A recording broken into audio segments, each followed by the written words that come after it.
Dios le bendiga, estimados estudiantes de segundo de bachillerato Historia. Vamos a ver la unidad número 4 y el tema es búsqueda de la identidad latinoamericana. Bien, continuamos. El liberalismo y el proyecto nacional mestizo.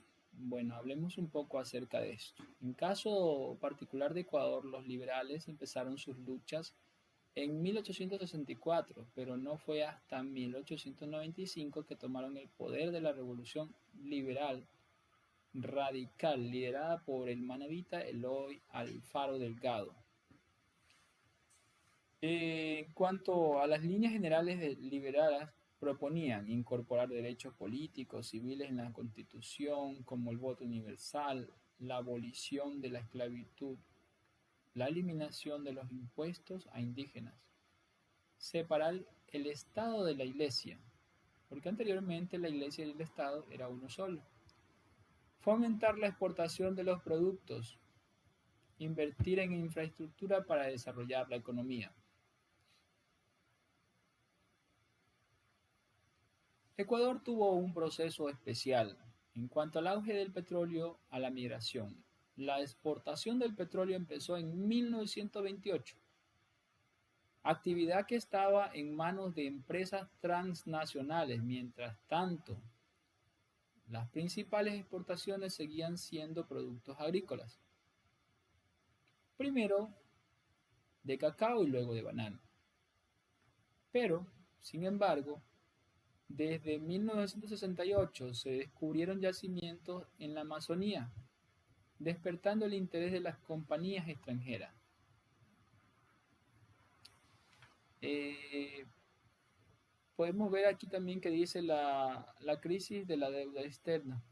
Pese a lo importante de los ingresos petroleros desde 1972, la confianza de la riqueza petrolera detonó en el endeudamiento externo o la tasa del 1 al 2%, con la deuda creció casi 22 veces en forma sostenida. Pasó de 260 millones de dólares en 1971 a 5.869 al cierre de 1981, estimados hermanos. La deuda pasó de representar el 16% del Producto Interno Bruto, que también se lo conoce como el PIB, al 42% del PIB en ese mismo lapso. Por otro lado, la inversión en educación y salud fue insignificante, no se modificó la matriz productiva dependiente del exterior y la exportación de productos primarios.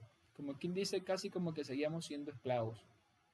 Esclavos, pero esta vez del extranjero, porque nos seguían pues prestando dinero a una tasa de interés elevada. Sucretización. ¿A qué le llamamos sucretización?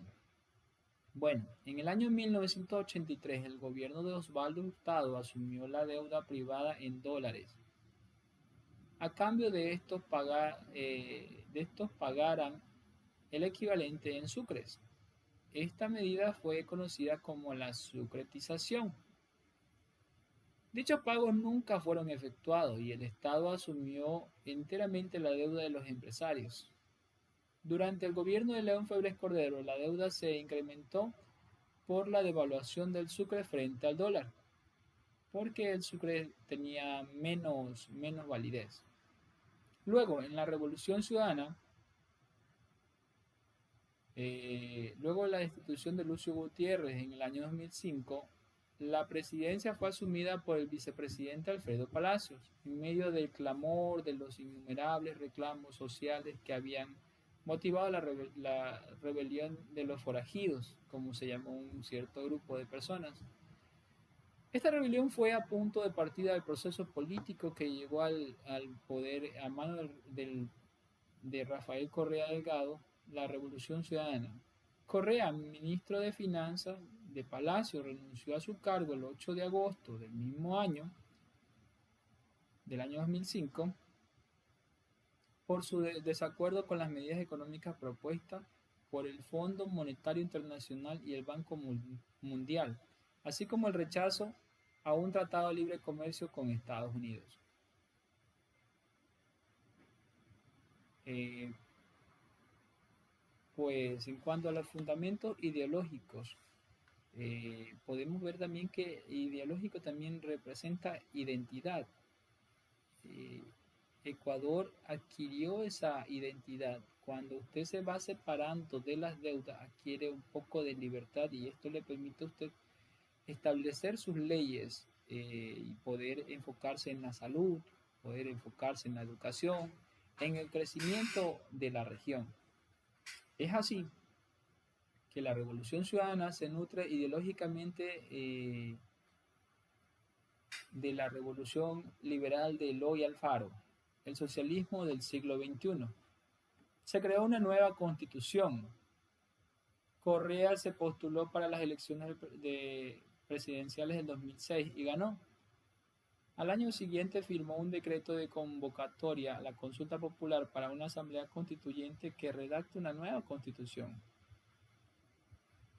En vista que el Congreso se opuso a la convocatoria, el Tribunal Supremo Electoral destituyó un gran número de diputados y convocó a las elecciones a la Asamblea Nacional Constituyente, la cual fue conformada por la mayoría de los partidos oficialistas de Alianza País. El alcance de la Revolución Ciudadana. Bueno, en cuanto a economía, la gestión de Correa se ha caracterizado por la reestructuración de la deuda, con el fin de disponer de recursos necesarios para la inversión social e infraestructura. La inversión social, Plan Nacional de Desarrollo 2007 a 2009 y Plan Nacional de Buen Vivir de 2009 al 2013. También podemos encontrar el Plan Nacional de Buen Vivir 2013 a 2017. La infraestructura durante la Revolución Ciudadana se han recuperado o construido vías, aeropuertos, hidroeléctricas, refinerías, petroleras, trasvases, proyectos multipropósito para evitar inundaciones y proveer agua a zonas agrícolas todo el año, superando el rezago de décadas que se encontraba la infraestructura nacional a pesar del auge petrolero. Dios les bendiga, estimados estudiantes, y es así pues como fuimos adquiriendo nuestra identidad, que significa pues liberarse y tener nuestra propia economía para poder disponer de esa manera en cuanto a salud, educación, infraestructura y todos los ejes transversales que se dispusieron en su momento determinado. Hasta la próxima, estudiantes. Dios les bendiga.